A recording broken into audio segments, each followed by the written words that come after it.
Fala, meus queridos, tudo certo? Hoje a gente foi num casamento do Duque e da Lu e foi bem massa, assim, queridos, amo eles, parabéns pelo casamento, tava demais. Ali no final, assim, da festa, eu fui, assim, pra fora, enquanto a Débora e o Dani não queriam ir embora, que estavam ali dançando e se divertindo, e aí eu sentei, assim, numa rodinha ali que tava algum pessoal, assim, do louvor, assim, conversando, lá da igreja. E aí foi bem massa, porque no momento que eu cheguei, assim, estavam duas pessoas, assim, conversando sobre os dois tecladistas, eles estavam conversando sobre cada um contando uma história de uma pessoa que marcou a trajetória deles, dentro, assim, da questão da música em si. E eu sou baterista, eu toco bateria na igreja também. Foi bem legal porque eles estavam falando, cada um, em relação a uma pessoa específica que marcou a história deles dentro da música. E meio que trouxe um norte para eles de quem eles queriam se tornar. Enfim, que eles estavam atribuindo a essas pessoas, o contato com essas pessoas, o fato deles terem seguido na música. E quando eu parei para pensar nisso, eles até viraram depois e falaram assim, Nata, e você? Eu falei assim, eu comecei a tocar bateria porque eu era o filho do pastor e não tinha baterista. E aí, precisava de alguém, coloca o filho do pastor pra tocar. E tipo assim, até hoje, tá? Até hoje, quando eu olho, assim, a questão, assim, da bateria na minha vida, eu não me considero um baterista, sabe? Eu toco bateria, eu sirvo a igreja dentro disso, mas não é algo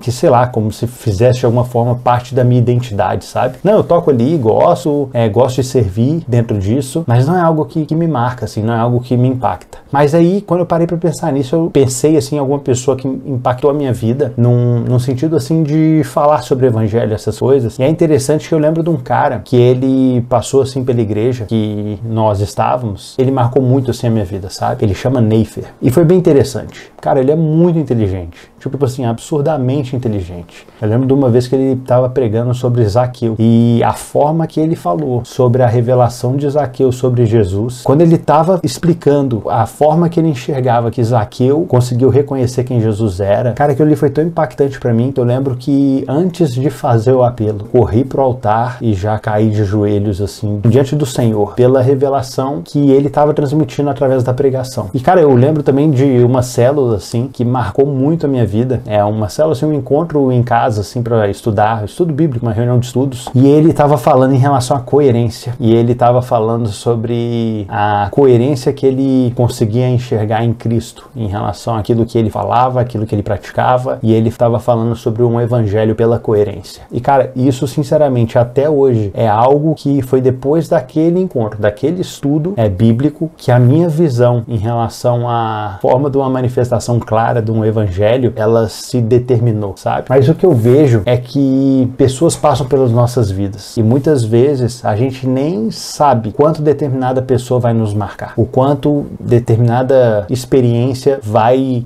se enraizar na nossa identidade, de forma a modificar quem nós somos. As sementes, elas permaneceram. A partir do momento que uma pessoa ela fala sobre a verdade, ela falou sobre a verdade, ela falou sobre quem Cristo é. Depois disso, pode acontecer o que for com essa pessoa. Ela pode depois ficar louca, ela pode ficar, sei lá, ela pode, tipo assim, desviar, ir para um outro caminho totalmente contrário àquilo que ela manifestou. Mas eu vejo que, tipo assim, a verdade, após o momento que ela saiu da boca, o que tem valor ali, o que vai definir se aquilo vai continuar sendo verdade ou não, não é a conduta dessa pessoa depois. É simplesmente, cara, porque a pessoa, ela transmitiu uma verdade. Ela trouxe ali à tona algo que é sólido, algo que você pode se firmar em cima, entende? E muitas vezes eu não preciso de ficar verificando os frutos eternos da pessoa, o que a pessoa vai fazer o resto da vida dela. Simplesmente durante aquele período, aquilo que fez foi impactante para que determinado conhecimento a respeito do caráter do Senhor fosse transmitido. E isso é incrível, cara. Isso é incrível e eu sou muito grato à vida desse pastor, à vida do Neifer, por esse período que a gente passou juntos. Mas enfim, o objetivo aqui desse vídeo é tipo assim, cara,